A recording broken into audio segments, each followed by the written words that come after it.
Henry VIII and his 6 wives. Divorced, beheaded, died. Divorced, beheaded, survived. Henry VIII was one of the most colorful characters in European history. He was just 17 years old and the newly crowned King of England when the Dutch scholar and Catholic priest Erasmus wrote his famous book, The Praise of Folly, in 1509. Not only was this book critical of the abuses in the Catholic Church, but more importantly, it paved the way for others to challenge the Church's teachings and practices. We know this period of history as the Reformation. One of those vocal critics was the German professor and priest Martin Luther. In 1517, Martin Luther printed thousands of copies and posted his 95 Theses on the door of the Castle Church in Wittenberg, Germany. Luther was upset that the Catholic Church was selling indulgences. This was a way to pay the Church for the forgiveness of your sins, which would help you gain salvation when you died. Clever way for the Church to make money. Nobody had ever talked like this before, and his ideas had spread throughout Europe within months. Remember, there was not an internet in the 16th century, nor cars, trains, or planes. An idea traveling throughout Europe in months was fast. By 1520, Luther was excommunicated from the Church by the Pope, and he decided to create his own German Church. Well, the Pope was not very happy about this, and in 1521, Church officials banned Luther's writings and made him an outlaw, even permitting anyone to kill him without consequence. Luther went into hiding and began to organize a new church, Lutheranism. Meanwhile, in England, in 1509, the handsome, intelligent, cultured, and sporty Henry VIII married Catherine of Aragon, the daughter of the Spanish king and queen Ferdinand and Isabella. They were the ones who paid for Christopher Columbus to sail to America. Henry was originally opposed to the Reformation, and he even published a best-selling book in 1521 which supported the Catholic Church against Martin Luther. Yet, while Henry was married to Catherine, he had many affairs, often with the ladies-in-waiting to the Queen.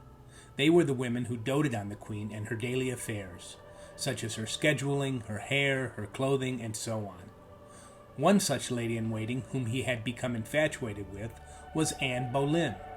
Her sister Mary had had an affair with Henry, but Anne refused his advances. By 1527, Henry had grown frustrated that his wife Catherine would not bear him a male heir. Catherine had birthed 3 sons and 3 daughters. However, all but one died in infancy, and she became the future Queen Mary. Remember, this was 500 years ago, and many infants did not survive, even if they were royalty. Henry reasoned that not bearing him a son was grounds to annul his marriage to Catherine. But the Pope did not agree. In 1533, Henry defied the Pope and turned to England's own church courts and was granted an annulment of his marriage to Catherine by the Archbishop of Canterbury.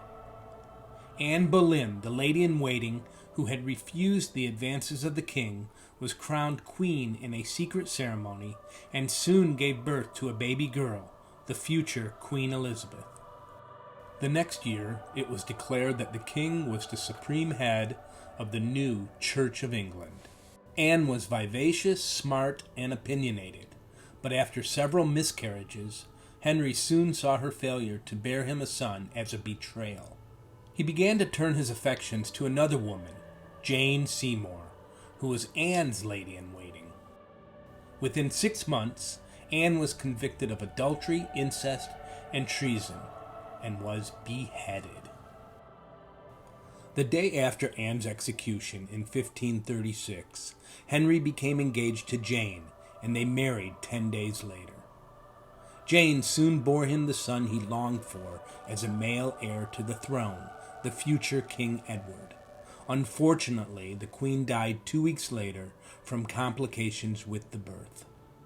Plans were put in place to find another wife for Henry, and his ministers turned to the Duke of Cleves in Germany, as he was an important ally in his quarrel with the Catholic Church. Hans Holbein the Younger, considered one of the greatest portrait artists of the 16th century, was sent to paint portraits of the Duke's two sisters. After seeing the portrait of Anne of Cleves and hearing complimentary descriptions of her, King Henry, now 49 years old, agreed to marry her, sight unseen. But Henry was unimpressed with Anne once he met her, and although they were married, he had the marriage annulled after only a few days. Many believe that Henry lost interest in Anne of Cleves because he had already fallen for another lady-in-waiting, Catherine Howard. She was a first cousin to Anne Boleyn.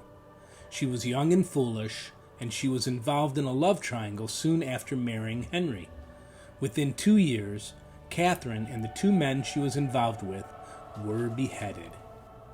Henry became moody, enormously fat, and suspicious at the end of his life.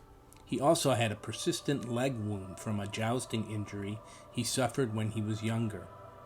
Although sad and bitter, he married his last wife, the wealthy widow, Catherine Parr. She argued with Henry over religion, but she helped Henry reconcile with his Catholic daughters, Mary and Elizabeth, and they were restored as heirs to the throne.